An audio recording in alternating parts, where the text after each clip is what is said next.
All right, honey. So let me get this straight. Today we're talking about Joseph, who has a woman practically begging for dick, and then he gets thrown in prison, and then he's put ahead of the prison. And then there's something about 3 days and 7 years, 7 months. Seven's a prophetic number being laid out here again, and then we have Ben Carson to jump in and say that grain was stored in the pyramids. I mean, is that a good summary of what's going to happen today? Sort of, but I think it's important that we let people know that this woman didn't want Ben Carson's dick. Oh yeah, so sorry if I was a little vague in that. The woman was wanting Joseph's dick so hard that she was practically cornering him and nearly raping him. And then there's a fake rape claim against Joseph concerning the woman, and so that's why he gets thrown in jail. Obviously, God can't lift a finger to help this fucker out, but he can give him the power to interpret dreams, which apparently is a superpower. The worst X-Man superpower, I might add. Joseph is an X-Man. X-Men. Is. He's the first X-Man. He's before Logan. He is before everybody. Joseph, watch out, you world! I'm gonna interpret your dreams, girl. Is Logan the wolf one? Logan. I broke the Godless engineer.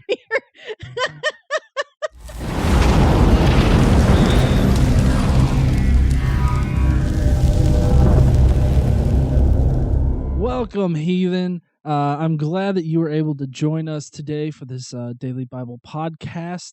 As you know, we try to do this every Tuesday, sort of. We actually have today is a special episode because it's one of a three-parter. Yes. Where this is one single story that is going to span across 3 days. So for the next 3 weeks, we're going to be talking about Joseph and apparently his massive cock that just is being begged for everywhere. Yeah. Well, I mean, it's just the one woman, but it's fine. Okay. Maybe the other women don't know, because if they did, they would beg for it. Yeah, it's like redwood thick. Apparently, they don't talk about the size of his dick, John. No, but she does. She's begging for it. I don't know why.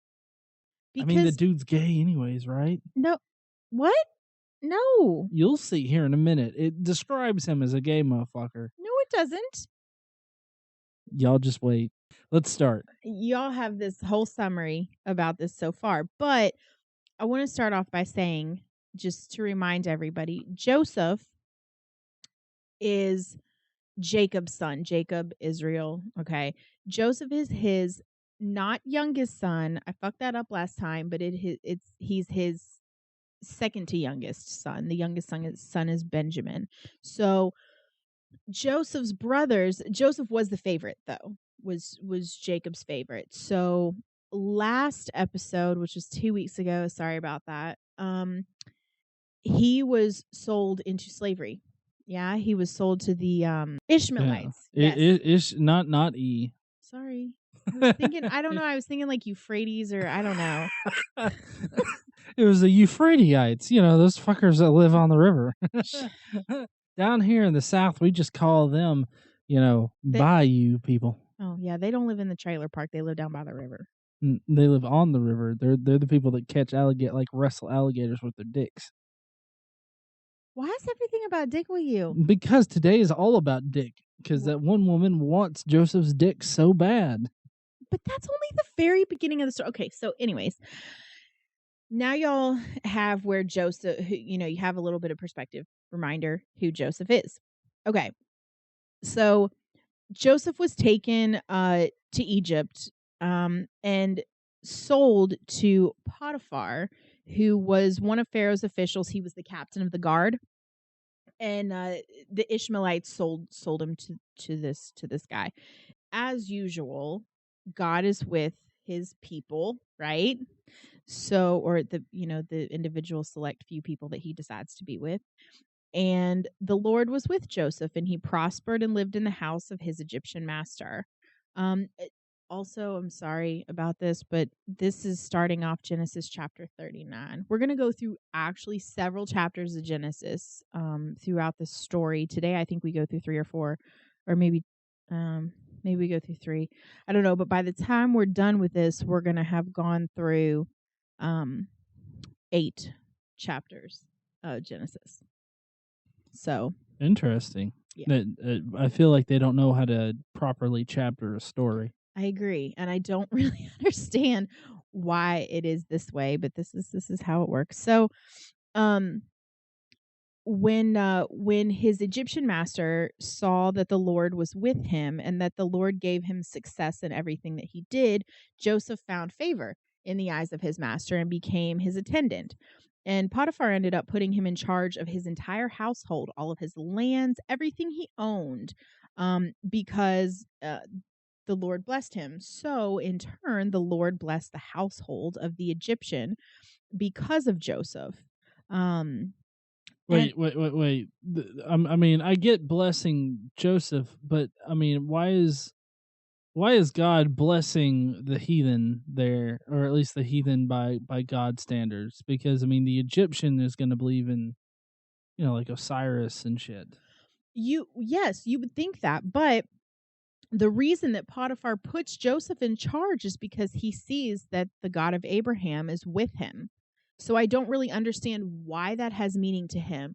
Technically, it wouldn't have had meaning to him. I mean, he would have known about Judaism, right? But it would not have had meaning to him. Yeah, I'm thinking that this is one of those instances where it's more from the perspective of the Jewish writer that is making this shit up, because it's false.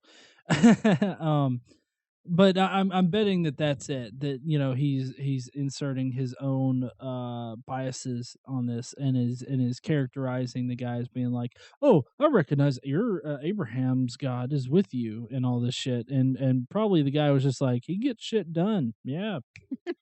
Yeah, I'm sure that it was that Joseph worked really well for him, and so that's why he promoted him, and the house prospered because Joseph was a hard worker, not because the Lord blessed Joseph, so the Lord blessed the house of Potiphar because Potiphar put him in charge. Right. So it is what it is. But I just love how, like, you won't have Christians that'll question that. It's like, oh yeah, of course he recognized that Abraham, or the God of Abraham's with this motherfucker. Like, people don't ever think like that, like the actual ramifications of like an Egyptian being like, oh yeah, God of Abraham, no, that fuck had to drink with him last week. Well, so what's interesting, and I find this with most Christians that I know and have known in my life, is that they have a significant case of tunnel vision. Mm-hmm. Right? It's excessive. They see everything obviously through the eyes of a Christian, and their whole world perspective is that of Christianity, and that Christianity rules, kind of like Americans. Like, Americans think that everything's about them. Mm-hmm. And we just see the world differently. Like, even I try to be culturally educated for the most part, but like, even this week I wished one of my friends who lives in New Zealand a happy Father's Day, because it's Father's Day in the United States. It was on Sunday. Well, Father's Day in New Zealand isn't until September, but it didn't even occur to me that it might be on a different day, right? So this is kind of when a Christian is reading, or I mean a Jew or a Christian is reading the Old Testament, Genesis, they're going to see it, and they're not even going to think about the fact that the God of Abraham is not important to the Egyptians. Right. Like, they're not even going to think about that being a thing. True. They're just going to think, oh, this guy, he's blessing. He is, being good to Joseph because God is with him, and he knows God is with him. So he needs to be good to him, and God is good to him too. Mhm. And so they see it. They don't even think about the fact that he wouldn't worship the God of Abraham. Right. So anyway, he left in Joseph's care everything he had. With Joseph in charge, he did not concern himself with anything except for the food that he ate. So this is where we talk about Joseph a little bit. He is well built. So I guess. Here comes gay shit, guys. Go ahead. And handsome. Well built and handsome. Why is that gay? Because, I mean, a man wrote this, and, like, I don't know. It just seems like even the writers wanting to suck on that Joseph dick. So a non-gay person can't appreciate another person's physical attributes? Look, if I'm going to describe a guy, I might say that he's well built or something like that, or he's jacked, something like that. But I'm not going to sit here and be like, oh, yeah, he's pretty boy, and he's got some muscle on him. Stop. I can't even with the noises. Quit it. I'm just saying that the writer of this portion really sounds like he wants on that Joseph dick too. Just saying. I think you're reading a little too much into it. Okay. Well, everybody discuss in the comment below if I'm reading too much into this, but it just really seems like he's. But that still doesn't make Joseph gay. Well, no, but it's again about the biases of the writer. He's true. It doesn't make Joseph gay, but earlier you said Joseph was gay. Well, yeah, okay, true, but I just with how he's running away from Dick all the time, or not Dick, sorry, with how he with how he's running away from like free pussy the entire time, I think that it kind of warrants it. It's like my man Joseph, he don't want no puss. He wants that long log. It isn't that he doesn't want a woman, John. It's that the woman is his master's wife, which y'all don't know yet, but his master's wife took notice of Joseph because he was well built and handsome, and she asked him to come to bed with her a lot. Okay, well, let's continue. Everybody discuss down below. Am I wrong? So I think you're just perverted. Am I? That wouldn't be the first time that's happened. So he refused. Joseph refused her and said, with me in charge, my master does not concern himself with anything in the house. Everything he owns, he has entrusted to my care. No one is greater in this house than I am. My master has withheld nothing from me except you, because you are his wife. How then could I do such a wicked thing and sin against God? And though she spoke to Joseph day after day, he refused to go to bed with her or even be with her. So one day he went to the house to attend to his duties, and none of the household servants were inside. Master's wife, so it's Potiphar's wife, she caught Joseph by the cloak and pulled him to her and said, come to bed with me. He left his cloak in her hand. So I guess he just kind of maybe like, if you're going to get a visual, he probably just kind of like turned around and like ran away. And lost all of his clothes. Well, his cloak. Huh? His cloak. He wasn't naked. He was, apparently, according to her, he was on top of her about to shove his redwood in her. No. Okay? So I'm just saying I think that it's vague enough to where he could have been completely nude under that cloak. What kind of fucking Jew walks around completely nude under a cloak? A frugal Jew. No. They're all frugal, John. Well, what do I know? I couldn't afford the rest of the outfit. I just got the cloak. Oh, for fuck's sake. So when she saw that he had left his cloak in her hand, she ran out of the house and called to the household servants. Look, she said to them, this Hebrew has been brought to us to make sport of us. He came in here to sleep with me, but I screamed. When he heard me scream for help, he left his cloak beside me and ran out of the house. Okay, look, in context, I mean, listen, okay, who out there would see like their significant other like freaking carrying a dude's coat and being like, look, some guy tried to rape me. What are you gonna do about it? Like, I can promise you, anybody would look at that woman and be like, are you serious? I just saw him run out of here with a scared look on his face, fully clothed. Well, But so yet he forgot his coat. Well, so she said he ran away because she screamed, and so he was worried somebody would come to her aid. We all know that cheating men run away without their clothes on. So, I mean, but he wouldn't be the one. It would. What? No, I don't know, know what rapists do because I don't make company of them.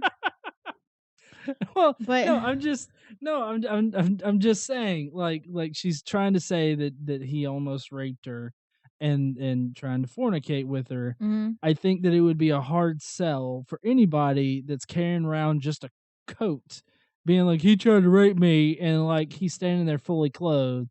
It's just like, I'm just missing my coat. Yeah, like I think that's like the lamest attempt at a rape claim. Well, she didn't need much because here's the deal. Her husband was the master of the house and he was a servant. He was a slave, honestly. I mean, he was a house Jew. Why does that sound so racist? He's just a lonely house Jew. Somebody wasn't that on the news that Bill Maher said that? Not house Jew. The other word? Yes. That we Didn't can't. he say it like last week or the week before or something? He might have. I mean, it's Bill Maher. I don't know. My mom said something to me about it, and I was like, he did what?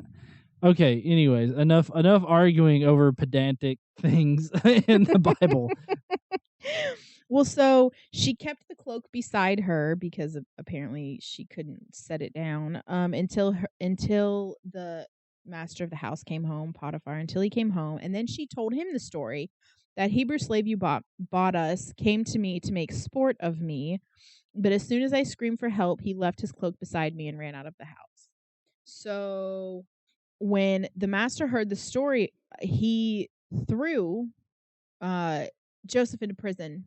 Did no trial, no nothing. He was just pissed and put him in prison. No matter his reputation with the master, I'm not saying, you don't investigate a rape claim, but he didn't investigate a rape claim. He just got pissed and threw Joseph in prison. Yeah, and just so you guys know, as he was throwing Joseph in prison, he was like, "What is your God now?" What? Well, my point is that it's like, where's this Abrahamic God that's been blessing him this entire time, but yet a rape claim comes up, and God's just like, I'm sorry, man. I'm at lunch. I can't do anything about it right now. Just put it in the outbox or inbox or whatever kind of box. I don't know. That woman's box. Well, so God's still with him. Listen. How is God still with him? Listen, because everything happens for a reason. He's going to save Egypt. He's going to save the entire world because he got thrown in this prison. I feel like you're a Jewish mom right now trying to reassure like Joseph, like, oh, honey, you are going to save the entire world. You don't worry.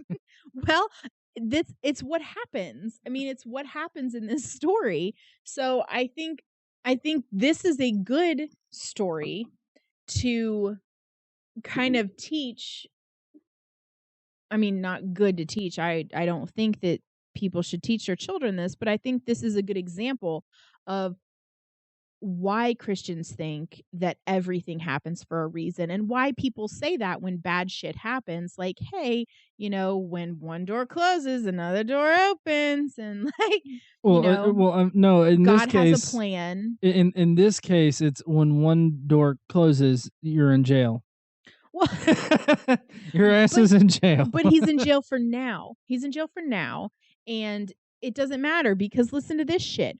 When he's in prison, the same exact thing happens to Joseph, as did in Potiphar's house. So the warden saw that God was with Joseph and granted him favor. So the warden put Joseph in charge of all of the people held in the prison. He was made responsible for all that was done there. The warden paid no attention to anything under Joseph's care because the Lord was with Joseph and gave him success in whatever he did. So he became a house Jew for the prison.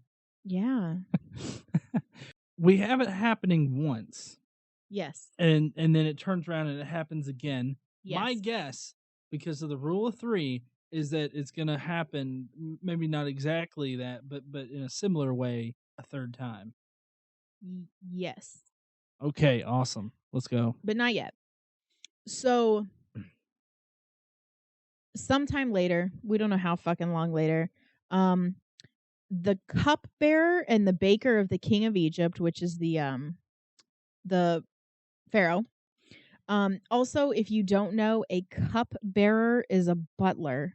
I don't understand the fucking need to use the word cupbearer when you could just use the word butler, but whatever.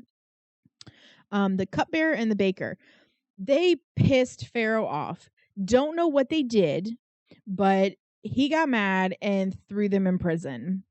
And so they were in prison, in the same prison as Joseph, with the chief captain of the guard guy. Luckily, the candlestick maker was out on bail.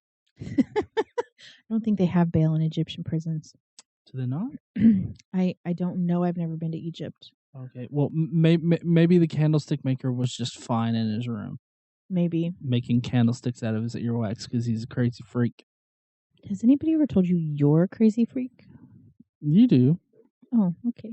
After the cup holder and the baker had been in prison for some time, we don't know how long, they each had a dream the same night that meant different things. They were different dreams. They weren't the same dream, but they had a dream. So Joseph came to them the next morning because he saw that they were, word of the day in the Bible, dejected. Dejected, meaning upset or depressed. Sad, yeah. So, I just feel like that's a big word for the Bible. Well, it is, especially in contrast with having cupbearer instead of something more elegant. Yeah. Describing people by what they fucking do all day. It's like, oh, who's that? Oh, yeah, that's toilet shitter. All he does is sit on the toilet and shit all day because he's got dysentery. He's going to die in a week. Why? Why toilet jokes? How does your brain go there? Never mind. I don't want to know. So he asked Pharaoh's officials who were in custody why they were so sad, because Joseph saw that they were sad. And so they told him, we both had dreams and there's no one to interpret them. It was dream interpretation, apparently a ginormous thing. Well, I mean, like, you think the Pharaoh has like dream interpreters? Like they just have like a shack set up in like the palace, and it's like, oh, had a dream last night. Midget crawling along the beach, pulled a seashell and shoved it up his ass. What does that mean? Ancient and old like royalty, which in this case would be, right? They had seers. They had people who would, had the gift of foresight, people who would make shit up and be vague enough to where it could be true no matter what happened. Joseph said to them, do not interpretations belong to God? Tell me your dreams. So apparently God is the almighty interpreter of shit. Wait.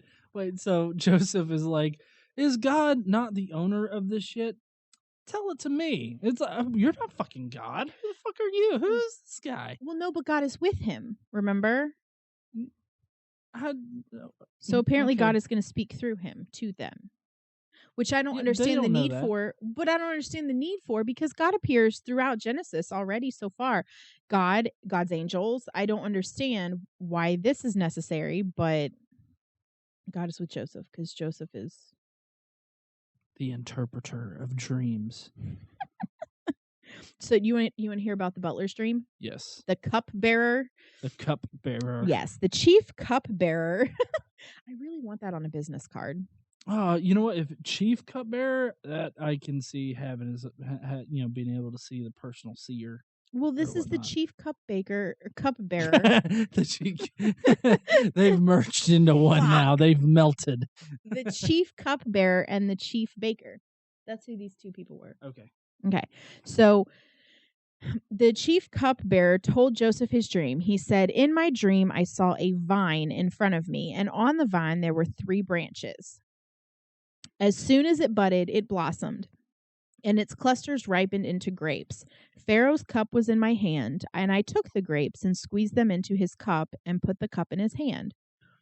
This is what it means," Joseph said to them. "The 3 branches are 3 days.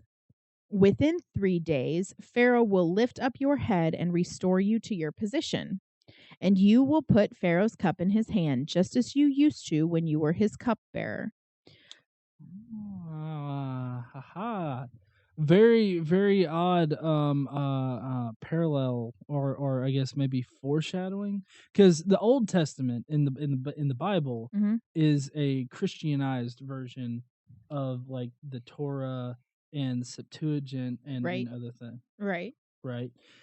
So with it saying 3 days, like 3 days will pass, they will be risen up. So I mean, this is very, I guess, allegorical to the New Testament, very foreshadowing of the Jesus story. Yes, of Jesus.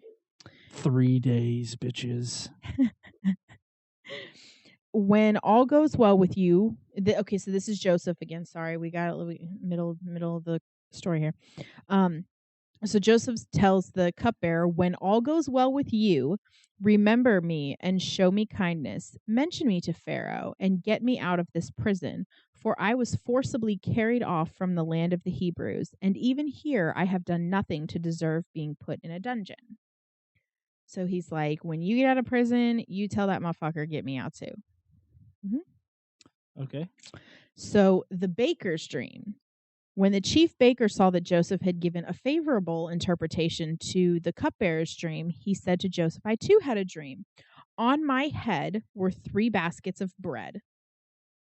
In the top basket were all kinds of baked goods for Pharaoh, but the birds were eating them out of the basket on my head." "This is what it means," Joseph said. "The 3 baskets are 3 days. Oh my goodness. Within 3 days, Pharaoh will lift off your head and hang you on a tree. Now, let me finish. And the birds will eat away your flesh." So, oh God, this is it's like and eat away your flesh. Yes, of course, they're you gonna eat away should know that. But this is radically different from the other guy, but also very reminiscent of the New Testament, because the sacrifice of Jesus is you kill it's a Yom Kippur. Sorry, I'm kind of rambling around it, but the sacrifice of Jesus is basically replacement for the Yom Kippur ritual in Judaism. You kill one and you let one go? Right. And it's I have a feeling that this is very connected to that, because you have one that is being let go, and you have one that is being killed. When they actually do this throughout the Bible. Yeah. It's a common theme, like the whole Yom Kippur structure, I guess. Very common. Do you remember the video that you did about leprosy? Yeah. Okay, so you would have to get doves and you would kill one and you would let the other one go. And it's a common thing. It is a very common theme. It happens a lot. Yeah. So I also have to point out, in this section where it says, lift off your head and hang you on a tree. Now, there are a couple different interpretations of the word hang in the Bible, how it was translated. So hang could mean hung, like you would hang someone from a tree, or it could mean impaled and your head stuck on a pole. Yeah, so you might want to clarify next time you tell someone you got hung up on something. I got real fucked up yesterday. I got impaled. This traffic is really impaling me up. I don't know. Anyway.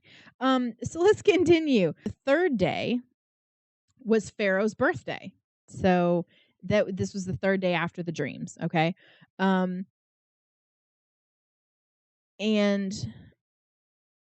he had a feast for all of his officials. So he lifted up the heads of the chief cupbearer and the chief baker in the presence of his officials. He restored the chief cupbearer to his position so that he once again put the cup into Pharaoh's hand, but he hanged or impaled the chief baker, just as Joseph had said to them in his interpretation. The chief cupbearer, however, did not remember Joseph. He forgot him. I don't know why they have to say it in two different ways, but whatever. I just want to make sure you understood. He didn't remember and he forgot. Redundancy is also a common thing in the Bible. Yes. So then 2 full years passed. Okay. And everything is, I guess, status quo. And Pharaoh had a dream. So Pharaoh was standing by the Nile. When he got out of the river, there came up 7 cows, sleek and fat, and they grazed among the reeds. After those cows came up 7 other cows that were ugly and gaunt. And they stood beside those on the riverbank. The cows that were ugly and gaunt ate the 7 sleek fat cows.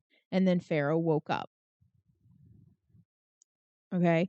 He fell asleep again and had a second dream. 7 heads of grain, healthy and good, were growing on a single stalk. After them, 7 other heads of grain sprouted, thin and scorched by the east wind. The thin heads of grain swallowed up the 7 healthy full heads. Then Pharaoh woke up, and he'd obviously been dreaming. In the morning, he was troubled, so he sent for all of the magicians and wise men of Egypt. So I guess maybe he didn't have a seer, but he had magicians and wise men. Well, yeah, but he said he sent for all of them in Egypt, not in the palace. Yes. So it still makes me wonder why the cupbearer and bread riser were in the prison, and they were like, but there's no one to interpret our dreams. Like, I guess maybe they went into town and saw somebody. I have no idea. Maybe. I mean, it just, I don't know. It's just one of those small things that doesn't make sense, but it's the small details that often, get you fucked. Yeah. All these fucking people came to the Pharaoh and he told them the dream and nobody could interpret it. Nobody knew what the fuck it meant. So the chief cupbearer, seeing what's going on, hearing what's going on, he tells Pharaoh, I'm reminded of my shortcomings. Pharaoh was once angry with his servants, and he imprisoned me and the chief baker in the home of the captain of the guard. Each of us had a dream the same night, and each dream had a meaning of its own. A young Hebrew was there with us, a servant of the captain of the guard. We told him our dreams, and he interpreted them for us, giving each of us the interpretation of our dreams. So things turned out exactly as he had interpreted them. I was restored to my position, and the other man was hanged or impaled. So Pharaoh sent for Joseph, and he was quickly brought from the dungeon. They shaved him, and he got a change of clothes, and then he was before Pharaoh. Pharaoh said to Joseph, I had a dream, and no one can interpret it, but I have heard it said that when you hear a dream, you can interpret it. So Joseph tells Pharaoh, I can't do it, but God will give Pharaoh the answer he desires. So then the next fucking Genesis chapter 41, 17 through 24, if you really want to go fucking read it, it's the exact same copy paste, right? copy paste, from Genesis chapter 41, verses 1 through 8. Exactly the same story. He just tells the story again. That's it. Two What? dreams. The cows and the grain. Right. He just has them again. No, he doesn't have the dream again. He regurgitates the dreams to Joseph.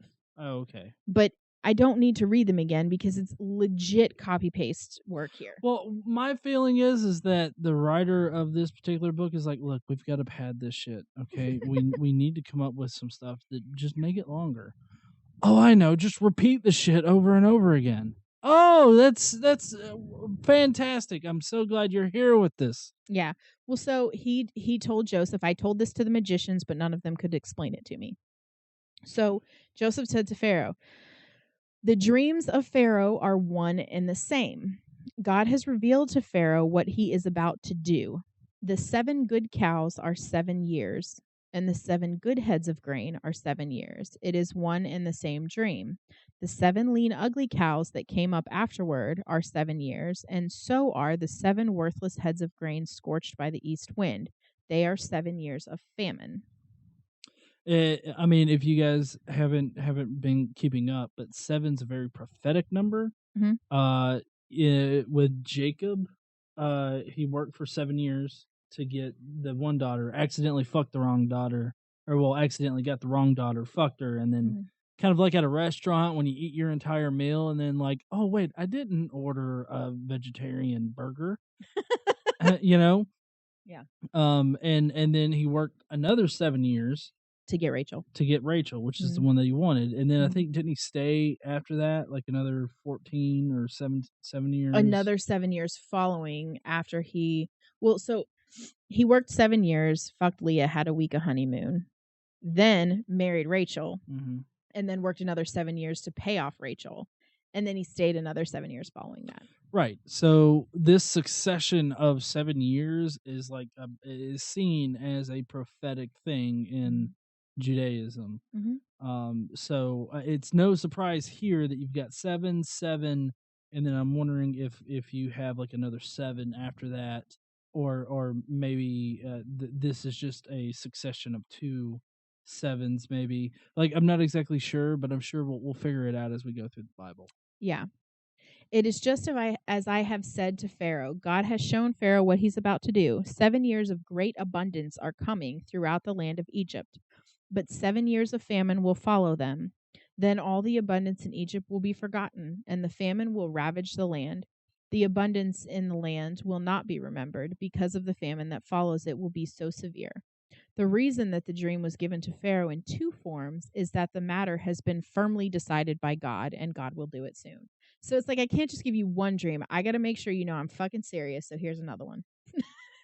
Oh, okay. So he has 3 dreams. 2. Oh. The cows and the grain. Okay, I'm sorry. I misunderstood. My bad. So he's got the cows and the grain, and it's just God making But they're sure the that same dream. Right. It's just God being serious. Hey, don't make me repeat myself. Except I'm going to repeat myself because I really like to repeat myself. Joseph basically comes up with a plan for Pharaoh. He says, all right, we're going to have all of this abundance throughout Egypt in the next 7 years. So we have to really plan for the years of famine following, or else everybody's going to fucking die, right? So that was the point. That was the point of the dream, was to save these people, which is interesting that God would care one fucking iota for anybody in Egypt, right? So I don't really understand this story at all. However, Joseph says, let Pharaoh look for a discerning and wise man and put him in charge of the land of Egypt. I feel like he's trying to tell him, hey, put me in charge of shit, please. But I'm going to make it out. I'm going to make it out like I'm not asking you to put me in charge of shit. Okay. Totes not begging for it. Okay. Well, it's kind of like reverse psychology going on, sort of. He doesn't say, it's not really reverse because he doesn't say, don't put me in charge, but he says, find a wise man and put him in charge. Let Pharaoh appoint commissioners over the land to take 1/5 of the harvest of Egypt during each of the 7 years of abundance. They should collect all of the food these good years that are coming and store up the grain under the authority of the Pharaoh to be kept in the cities for food. This food should be held in reserve for the country to be used during the 7 years of famine that will come upon Egypt, so that the country may not be ruined by famine. Okay. The plan seemed good to Pharaoh, so and the officials, his officials also heard it. So Pharaoh asked them, "Can we find anyone like this man, one who is in the spirit of God?" Then the Pharaoh said to Joseph, "Since God has made all of this known to you, there is no one so discerning and wise as you. You shall be in charge of my palace, and all my people are to submit to your orders. Only with respect to the throne will I be greater than you." So here's the third time that Joseph has been put in charge of all of the things. Yeah, because of the favor of God. God. Yes, that the Egyptians don't give two shits about. Right. Right. But also, this is, this whole story though is the basis for prophetic numbers and prophecies and whatnot in general. So I mean, this is that's why this particular story takes place over 3 days in the daily Bible here. Yeah. Because it's so important to Jewish theology. Yeah. So Pharaoh said to Joseph, "I hereby put you in charge of the whole land of Egypt." Then he took his signet ring from his finger and put it on Joseph's finger. He dressed him in robes of fine linen and put a gold chain around his neck. He had him ride in a chariot as his second in command. What?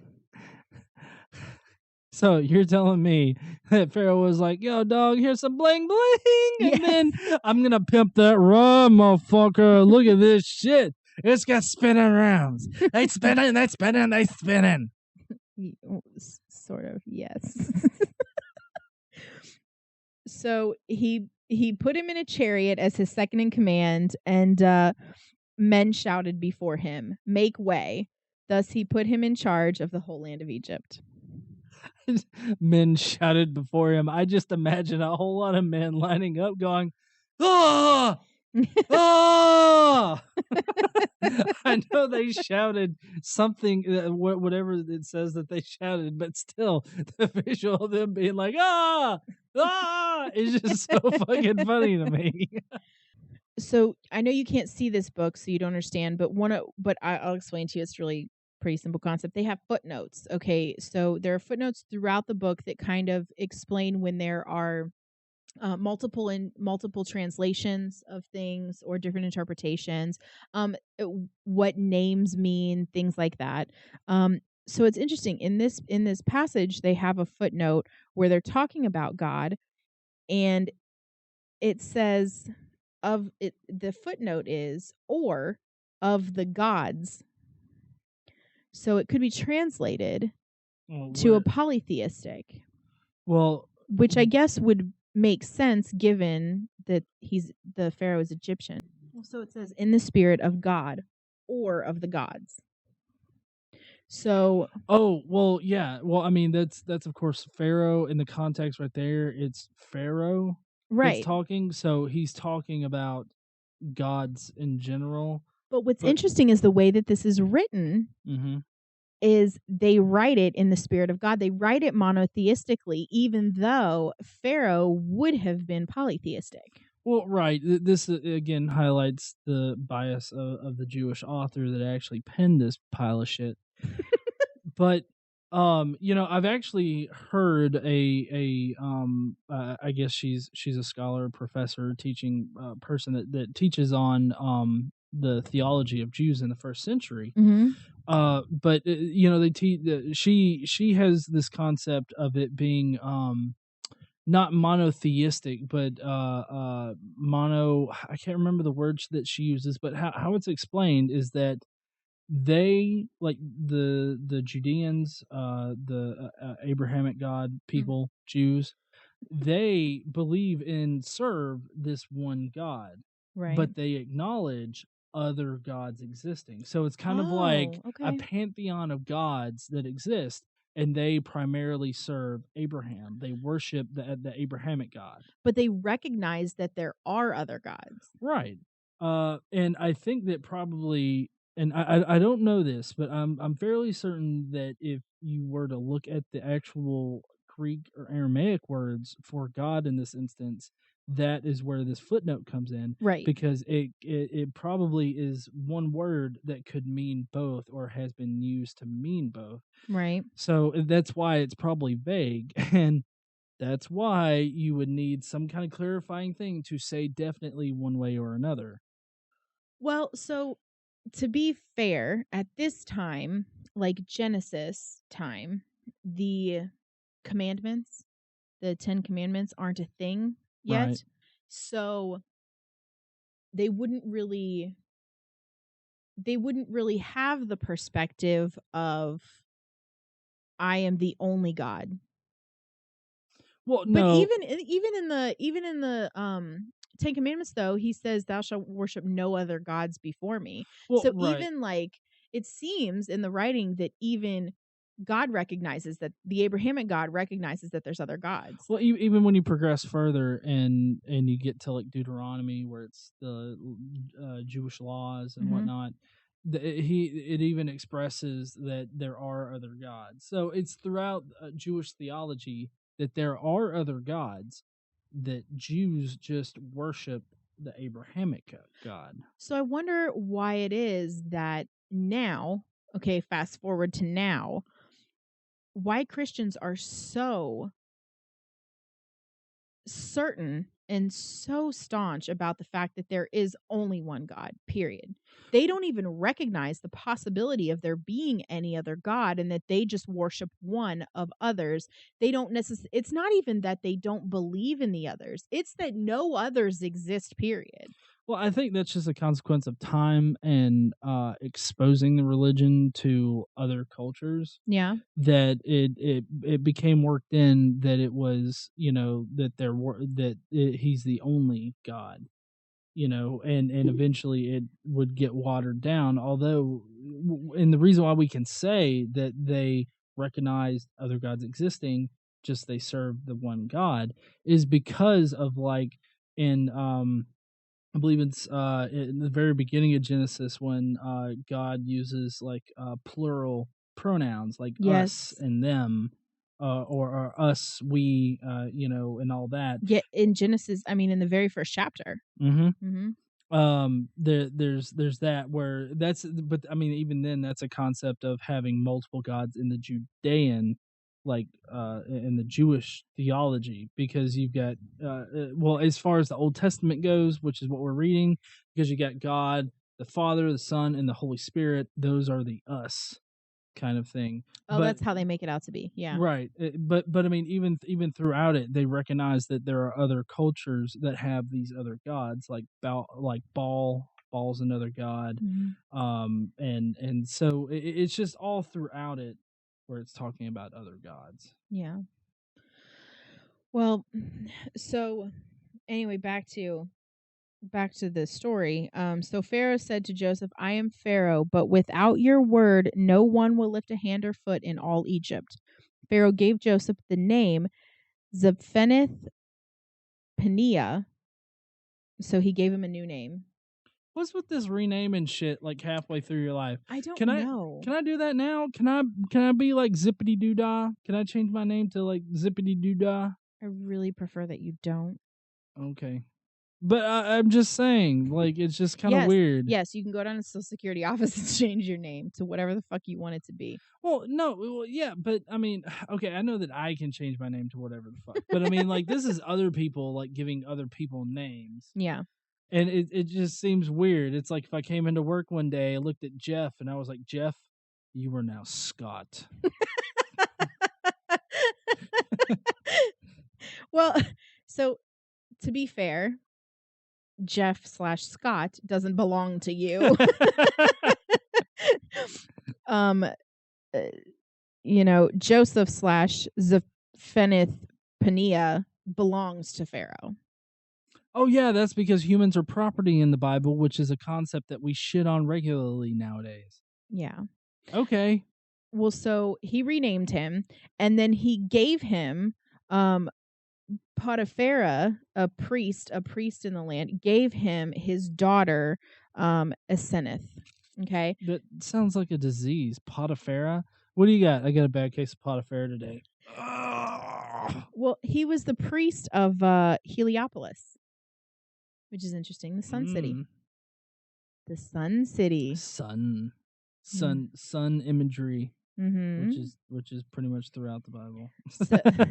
So he gave him his daughter to be Joseph's wife. See, not running from all of the ladies, just the one that was married to his master. Well, and then he was made to marry this woman, and then pretty much, He forced wasn't made to her. marry her. He was given her. He was given her. I mean, it's like, are you gonna shit on a present? Oh, thank you. She looks lovely. I guess I will have kids. Yeah, I mean, I don't know, but I would expect if somebody just was like, "Here, John, here's a woman for you," that you would say no. Well, yes, I would say no, but that's because I'm not as fucking barbaric as Jews in the Bible. Mm.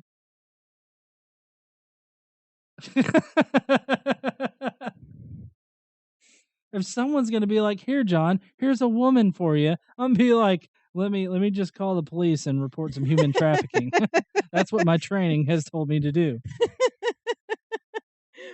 So Joseph took whatever the fuck her name is. Hold on. God damn. Aseneth, married her and went throughout the land of Egypt. He was 30 years old when he entered the service of Pharaoh. Okay.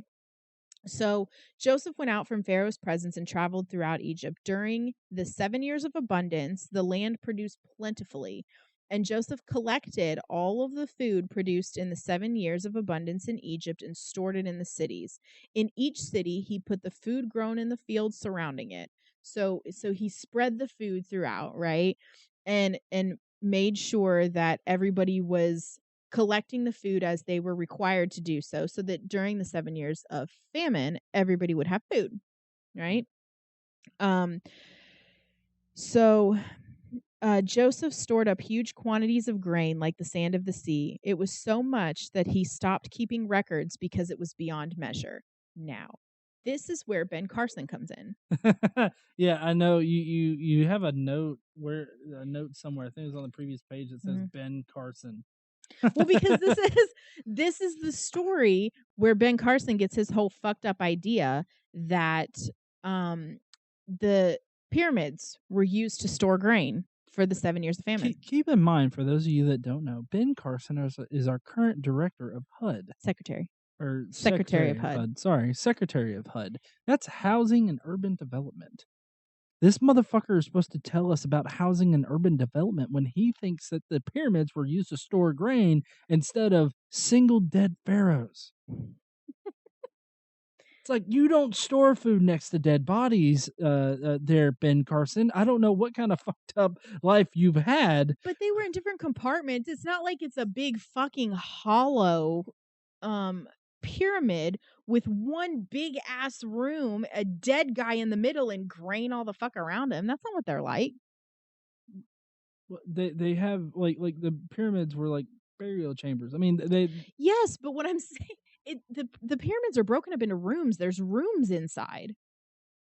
So, like, you see, I mean, you have I mean, you have the building stuff that they use to actually build it up underneath it, but I mean, there's not like huge compartments in it. Like there's there's like single burial chambers. I mean, it's basically building the wall across the border of Mexico, separating the US from Mexico for the Egyptians.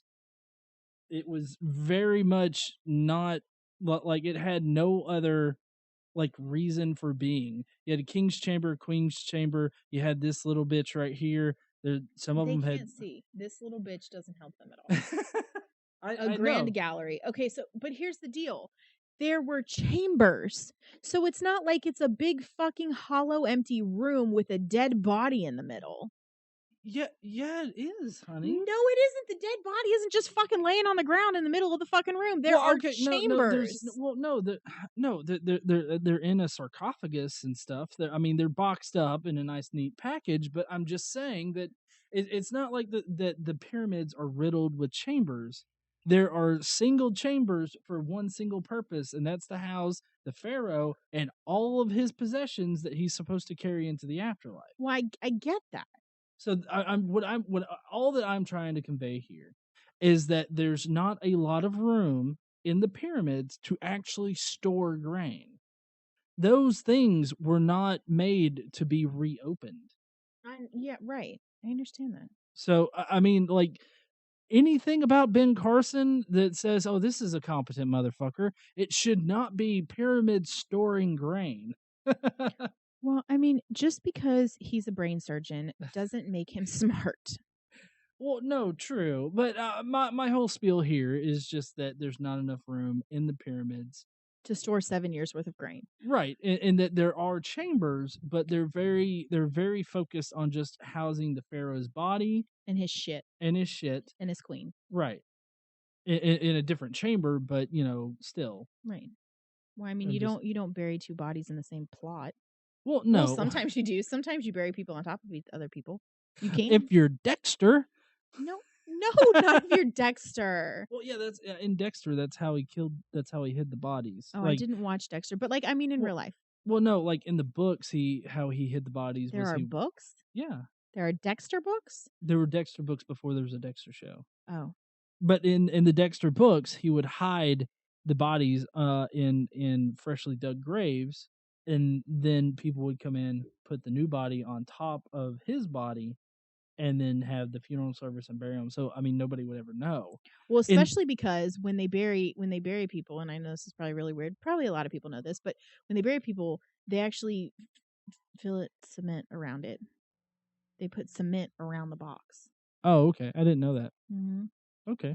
Not in all. I mean, obviously that's something you have to pay for, but in a lot of them, that's what they do. Oh, well, but in the TV show, he cut them up and threw them into the water. But that was more for, I guess, plot, because his mother was hacked up with a chainsaw, so he hacks people up with a chainsaw, kind of deal.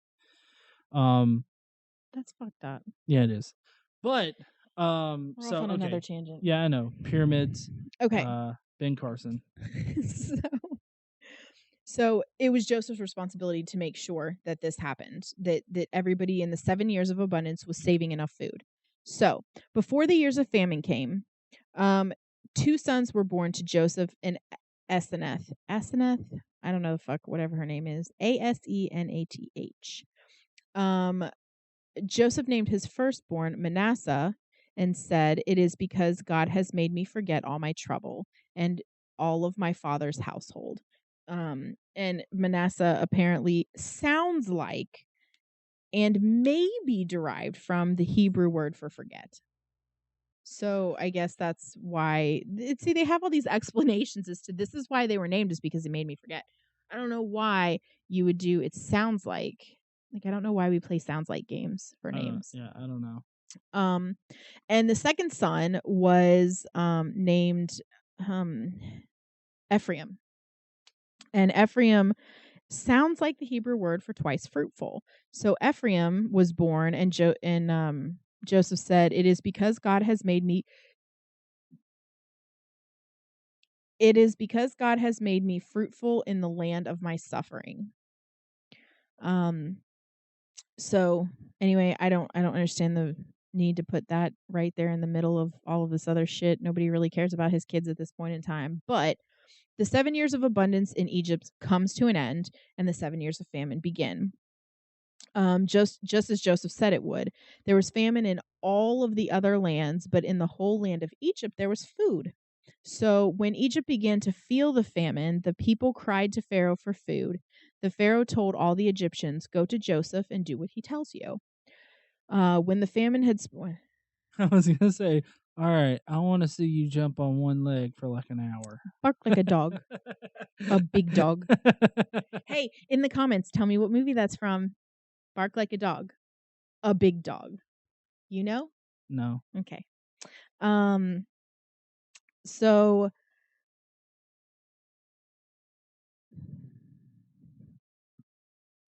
I lost my. So when the famine had spread all over the whole country, Joseph opened the storehouses and sold the grain to the Egyptians. For famine was severe throughout Egypt, and all the countries came to Egypt to buy grain from Joseph because the famine was severe in all the world. So apparently there was famine all over the entire fucking world, just like there was water all over the entire fucking world. It couldn't possibly just be a regional deal. Yeah. So there was complete famine across the entire world, and that is something that we have no record of, like at all. Like there's never been a worldwide famine.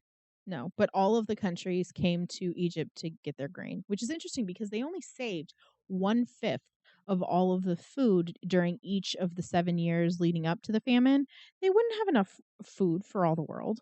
No. Of course, all the world to them is the Middle East. Well, true, but also it's all like they fed all of the world that they that would pay. So I mean, we don't know who couldn't pay and who died of starvation because they had no money. It would have been. It would Nobody have cares about those people, John. They're not real people. They're not real people. They're poor people. They're like they're like the gays, not even real people. What? That's what somebody's legit said recently. Oh, okay. Yeah, I think that he was a politician too. Awesome. I know, right? Hashtag Christian values. Running the U.S. government. So Jacob, or Israel, Joseph's father, he learns that there was grain in Egypt, and so he said to his sons, "Why do you just keep looking at each other? I have heard that there is grain in Egypt. Go down there and buy some for us, so that we may live and not die." So 10 of Joseph's brothers went down to buy grain from Egypt.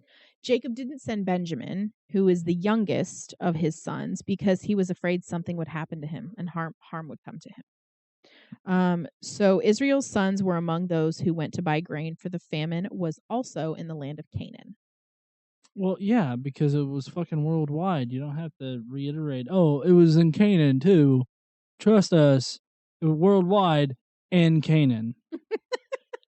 So we may live and not die. It's like that through the whole thing. Yeah. Mm-hmm. But anyway, that's not the end of the story, but that is the end of the day. Yeah, and we're gonna stick to the days so that it matches, up, with these daily Bible chapters or whatnot. So, yeah, I hope everybody turns away the master's wife and has a good night. Yeah. Y'all. Or morning or day. Whatever time of day it is where you are. Yep. Next time though, we will be continuing with this story, and we will find out exactly what kind of Maury episode we're gonna have when the brothers show up and see Joseph, and he's running all of the wheat, the wheat black market. Well, and he's running Egypt. I mean, he's running Egypt for Pharaoh. There is nobody. The only reason Pharaoh is more powerful than Joseph is because he has the throne. Right. Mm-hmm. Interesting. Intardesting, yes. Very intardesting. Yeah. But we're going to continue with that in the next one. So I hope that you guys will, join us for that. Yeah. Don't forget, stand up and use your voice. See you heathens later. Bye, y'all.